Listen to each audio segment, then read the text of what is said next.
Welcome to another episode of The African Creator. Hi, my name is Wande. You already know your name now. Still, No, you it's put your name under the button. under You want to introduce yourself every time? I mean, it doesn't hurt. Okay. But at Wande Thomas on Instagram and Twitter. I don't really use Twitter, but Instagram, in case you guys want to follow me. I'm looking for followers. Shameless plug. Sorry. You're always plugging yourself in all the videos. I have to. Yeah, what's up, guys? It's Aina here again. So we are on, I think, the second episode of the podcast. I think it's the third. Oh, okay, third. Yeah. Okay, third. Okay. Yeah. Time flies pretty quick. Yeah. But yeah. Yeah, having fun. Fun. Okay. I've always had this question, right? Okay. And I wanted to ask you. Mm-hmm. YouTube. Okay. It's crazy. Mm-hmm. Very. At the time you started YouTube, at the time I first met you, YouTube was not really it was there, but it wasn't a thing. Yeah, it wasn't. It wasn't a career. Yeah. Yeah, personally, we are probably one of the first people I knew that were like taking YouTube as a career. How did you know that this was like a thing? How did you know that this is what you're So I didn't actually know. Like when I started making the videos, I didn't have the mindset of making it a career when I started out. It was just more like, oh, okay, I like making videos. Let me post my videos on this platform, and maybe some people might see it and watch it. Yeah. I didn't really have any mindset or any planning like, okay, I'll do this for 2 years and then I'll make social money. No. So it was after posting some videos, and then I started watching a lot of other creators out there, like in the US and the UK, and I was seeing that, like these people, they were just basically living this dream life, waking up every day, doing whatever they wanted to do, making a video of it, and then posting it on YouTube, and then a lot of people were watching it and also connecting with them. So I was not like, okay, let me start making these videos and posting. And I think for me, the period I knew when, okay, this was possible was when I posted a video. I did the video on J. Cole. I posted the video, that video went viral, and I was like, oh, so it's possible, because before then... That was just sick. I remember that. Before then, most of the videos I've posted, or most of the videos I did, were getting like 1,000, 2,000 views. I think the highest views I had then on any of my videos was 10,000 views. And that one was like, in 6 months, I had like 10,000 views. And then I posted the video, and within like 2 to 3 days, it had 300,000 views. I was like, oh, wow. I was like, so it's possible to, and all this is organic. Like I've never done any paid promotion for my YouTube channel. So it was then I knew that, like it's possible to post something as long as people have interest in it, and then have a lot of people discover it organically. Yeah. So that was like my light bulb moment. Then after that, I think the next moment, because it was a build up. It wasn't like, when most people think about YouTube or all these platforms, they just think you're supposed to one thing, you go viral, that's the end. No, because you need to do it again. Yeah, yeah. So the next moment for me was when I posted a video on Eco Atlantic. That was now the next video that went viral, because that was a video that I purposely shot for YouTube. And then people watched it. It got like 60K views. Then 60K views was like a big deal, because I was still a big deal now, bro. What are you talking about?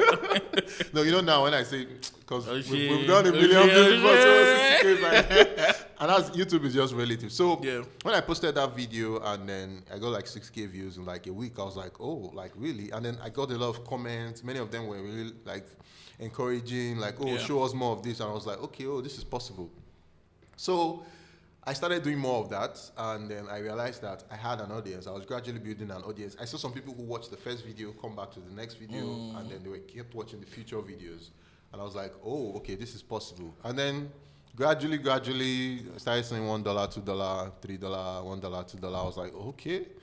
$1 then was like, we were like 300 and something there. Sadly, it is $1 now. Is I mean, you're earning dollars, so I don't know if sadly is. I don't really think of, we are earning dollars, so I don't know. I can't relate. That's so mind blowing, because I think YouTube is it's very interesting, and the concept of paid, not having paid any advertising for your YouTube. I think YouTube works most when it's organic. Yeah, it works most when it's organic. Especially with like the viewers, right? Yeah. Like they don't want to see things necessarily pushed. I can count the amount of times I've completed like a YouTube ad. I think most of them that I've seen especially musicians now, they do music, Music, for their music yeah, videos. for their music videos. Yeah. Maybe one or two I've watched in the end, but Yeah. mostly I'm skipping. Yeah, Right? you skip. Yeah, most people skip. So it's, I Sadly, think it's sadly very, for us. I think it's very interesting. I think YouTube is one of those things, right? Because, like I said, we're trying to build like a media network. Yeah. And it's going to be largely based on YouTube. And Okay. so I'm asking now this is free consultation. So I'm looking. Just send me. I'll send my account number. You send to your you. invoice. Yeah. No, I got you. So, what my theory or my thought process is this, right? You do things that your content driven mostly by what interests you, or no, let me phrase it like this: is it driven mostly by what interests you, or is it driven by what you think your audience Would want wanna to watch? see, or is there like how do you spread the balance? Like how do you calculate? So, I think first of all, like if you want to grow on YouTube for the long term, you need to find the balance between what you love creating and what other people want to watch. Because first of all, you need to love creating whatever it is that you're creating, because that's how you would consistently keep doing it, because you love doing it. And you also need to find something that gives value to people, that people would also enjoy watching. But when I started, I didn't really have any balance. When I saw something worked, I was like, okay, let me do more of this. Yeah. And then it's easy to fall into the trap of just making stuff The just wheel. for people. Yeah. And then you just keep, and then it's not like you're not having fun anymore. It's like a 9 to 5. And I've been there a couple of times, and I even tried to like make stuff that I want, not just majorly what people want to watch. So I think for me, it's more of finding that balance in between both of them, in between those two extremes. And at the end of the day, you need to just come up with something like people would also want to watch, because like that's the value you're giving to the platform. People have to want to watch whatever it is that you're creating. So for you, I think if you're coming up with a platform, or if there's maybe somebody who is starting a YouTube channel out there, you need to just find that balance. Maybe what you can do is maybe make one video for yourself that you like watching, and then make 2 videos that other people. So you just have to have one for you, maybe 2 for them, something like that, and then find a balance between both of them. I mean, there's a statistic about, and I think further in the conversation, we're going to like kind of diversify to other platforms. We're talking about YouTube now first. currently, yeah. There's a statistic that X amount of hours are uploaded to YouTube every minute. Yeah. Right, like hundreds of hours I think are uploaded every minute. I think it's 500 hours or something like that. Yeah. That's a whole lot. So, how do you find your audience? Like, how do you penetrate the noise? I can imagine the amount of, it's a frightening number to have that many people post videos, and you can see the access now to equipment, consumer products are higher in quality, so people are producing beautiful pictures, beautiful video, beautiful content with very little, right? So how are you able to penetrate like all that noise and get? I'm not speaking from your point of view now, right? You're speaking generally. You're established. I'm talking about like the people who are coming up in the YouTube space. Like, how do you penetrate the noise? How do you cut through all of that and find that audience, those set of people that can subscribe, that could watch your videos? So I think there's something I learned recently. I think it was from Nas Daily. It says something about if you're trying to create and you want to be heard within all that noise, you need to make something that is like fully your own, and you need to find ways to make videos that other people can't make. So like for him, or let me use myself as an example. I can travel today now. What I have access to is the world. I can decide to travel. I can leave today now and go to Senegal or go to Dubai and go and make a video. Most people can't just do that. Yeah. And if I make a video in Senegal, if I make it in my own way, it's not a video like a lot of people can replicate. That's what I have access to. Another example for me too is also like the people I interview on my entrepreneurship series. I try to find a place where I can make content that nobody else can easily replicate. Yeah. So it's different for different people. Whatever it is that you have access to, maybe like you now, you could be, maybe like you have some knowledge about business consulting, or maybe everybody has something that they know that people don't have access to. Yeah. So you can do that. Also, another thing too is also, make searchable videos. Find things that people have a problem with and make a video about it. There's this dad that went viral, one man that went viral, I think during the pandemic. He didn't have a dad growing up, so he created a channel called, I think, My Dad, maybe My Dad Taught Me or something. So he started doing how to wash a car if you don't have a dad, how to fix. He started doing stuff that a lot of people connected to it, because a lot of people didn't have dads to teach them how to do it. They were like how to tie your shoes, how to knot a tie. How to knot a tie. It went viral. Wow. So that was an area where, like, a lot of people, it was an area a lot of people have not, like, explored. So I think it's just more of finding your own space, finding something you have access to, or that you are very knowledgeable about, and making videos about it, or just finding a space in between. Because if you go out there and make the same thing everybody's doing, it's difficult to get found. Like, similar to this video Kotsi made. Kotsi, I don't know if you guys know Kotsi. She's a popular amazing video. She's a YouTuber that is currently she's a YouTuber that is currently blowing up on YouTube, and she made a video finding Wizkid. That's a very unique piece of content. And then she also, the brilliant thing about that video is she added a name of, like, Wizkid. Yeah. Wizkid is a highly searchable. Okay, Wizkid is a highly searchable term. So I think that's just how to basically go about it. I think the thing with that video, right, not to dwell too much, was it reminds me, and you brought this up, right? It reminds me of, like, this American YouTuber Eric, right?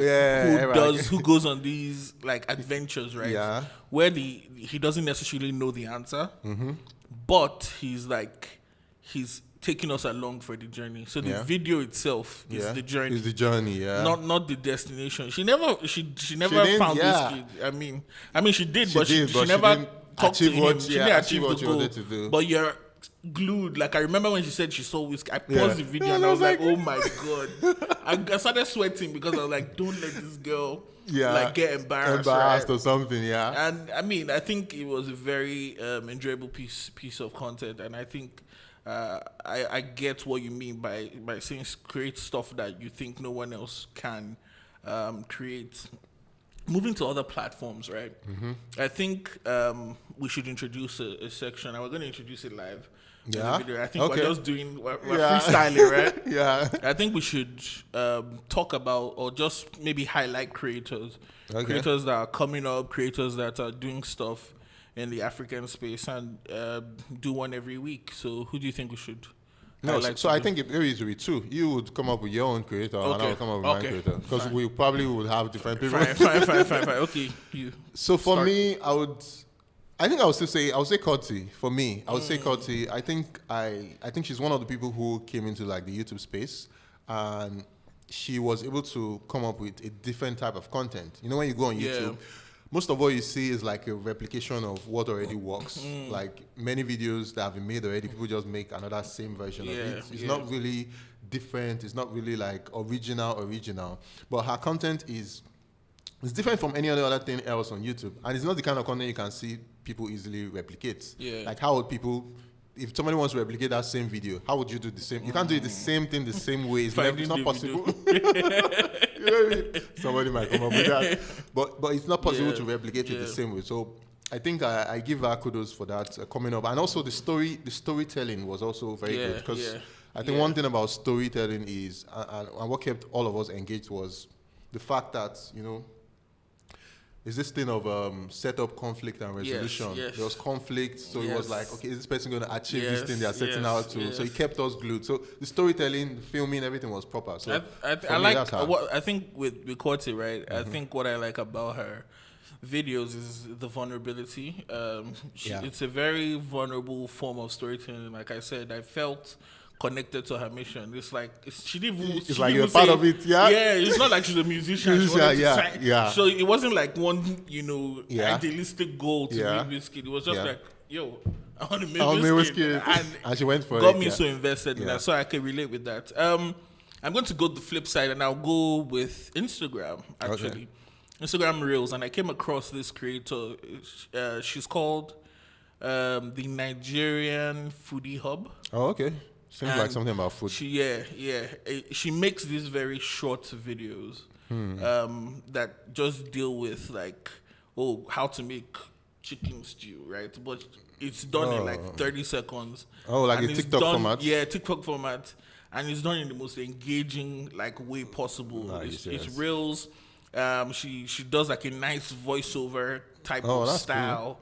Quick cuts, very effective. And I think she's a creator to watch out for. I easily see her connecting with people. I easily see her connecting with brands, right? Because at the end of the day, we also need to understand that this creator space is it's not just vibes. Yeah, it's not just vibes. Right? Let me just there has to be at some point there has to be a commerciality to it. Yeah, true. And it's about balancing creative and commercial in a nice balance, that way you don't feel like you're selling out or you're just creating for vibes, right? It's about finding that middle ground. And I also think it's also about positioning. Yeah. Like somewhere like her now, obviously you're looking at her working with brands like Maggie, easy. Like even kitchen equipment type brands. I would snap her up. And that's another thing. Like I feel like it's going to be a topic for another day. But I feel like if I could talk to like certain brand managers, I would say explore. You don't have to be the last, right? Yeah. Explore creators. And I mean, some people, when they talk about influencers, they only talk about the big guys, right? Yeah, that's what they do. Yeah, they don't talk about micro. Yeah, but now it's micro influencers, right? Yeah. There are people specific to certain platforms, right? I wouldn't want to get like an actor that's popular off screen. On offline, right? Yeah. Maybe in cinemas, and say, okay, let's use their Instagram. True. Yeah. Right? Because they're not. They're not popping on Instagram. Exactly. They have followers, right? But that's followers for what they do on TV. And it might not even be the right audience. It might not be the right audience. Yeah, most of the time it's not. But they might have 1 million followers. But you might have, if you're cooking, for example, and you see somebody that has 50K followers, but she has 50K followers because of cooking. So she has more people following her for that. Exactly. So it's concentrated influencers. And I think they should do that. If all that money that you used to, and this is like shooting myself in the foot, right? Because I do commercials. I shoot commercials for companies, but a fraction of your budget should be dedicated, and just experiment with it. Like put a portion and get like a micro influencer and sign them up for like a 6-month deal, right? Where you can come collaborate with them and say, let's do some integrated content with our products over a long span of time. And then that way we can see the products and the results. I think that continuous integrated advertising is going to work more than people expect. I totally agree. I think this one is a whole topic for it's a whole topic. I totally agree with you, because I noticed this thing like a whole lot. Even when I started making videos, especially in Nigeria, people just go after numbers. Yeah. They also, this Big Brother person has 2 million, let's do. But what if out of the 2 million, maybe 1.999 part of the people they are not even your audience. Yeah. That's people who just followed for this thing. It's better for you to work with somebody who has maybe 50K and has the concentrated audience. Maybe 90% of the people following that person follow that person because the person cooks or because the person does an exact thing. So yeah, I mean, we're going to use personal examples. I'm pretty sure, right? A lot of people who have done collaborations with you, a lot of brands who have done collaborations with you on the real estate front have seen direct impact, right? Because at the end of the day, it's like, what's the difference between you have a sizable amount of followers, but you don't have 2 million, 3 million, right? There's going to be a more, because you're doing more than just being a face.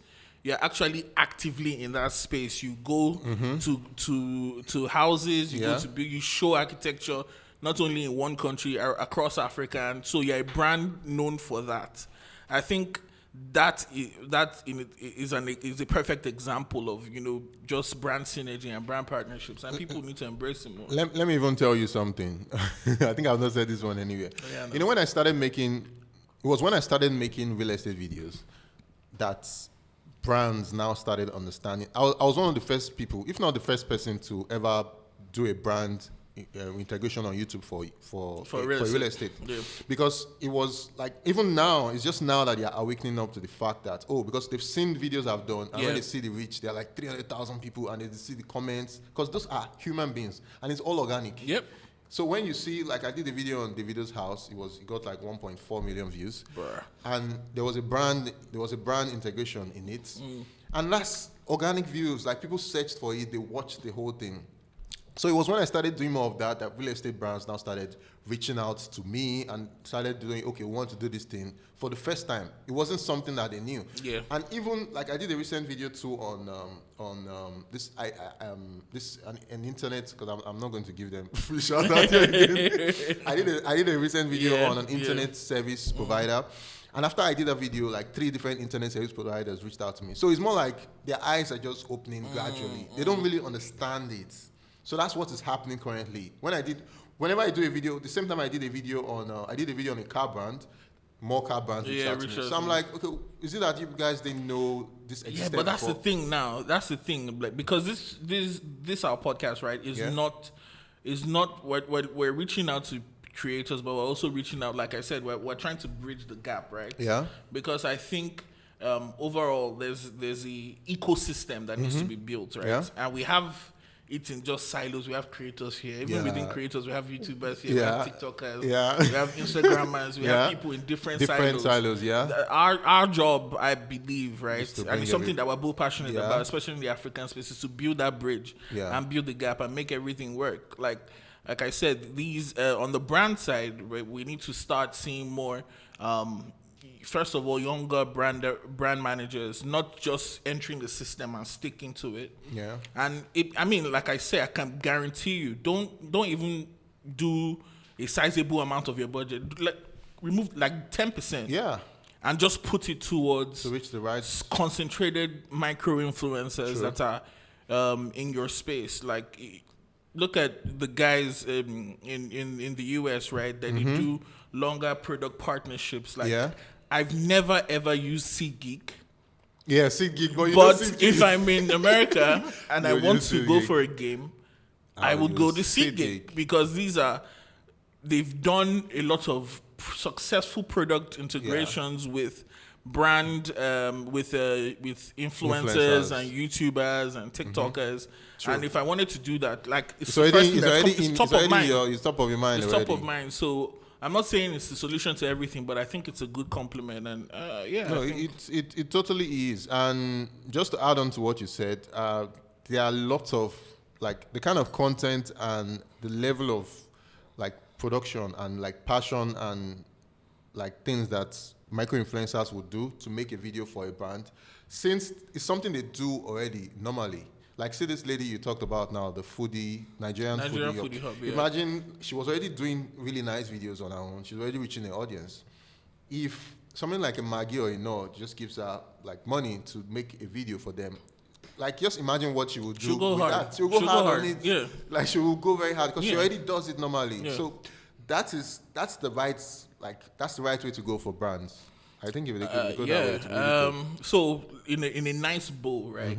What would you say are the steps, right, to make sense of like a YouTube or an Instagram or TikTok or a social media career, right? How to make it commercially viable and as well as balancing it creatively. You've given us some of the steps, but if we can tie it in a nice bow, what would those are you saying from the influencer side? Yes, from your side. Okay.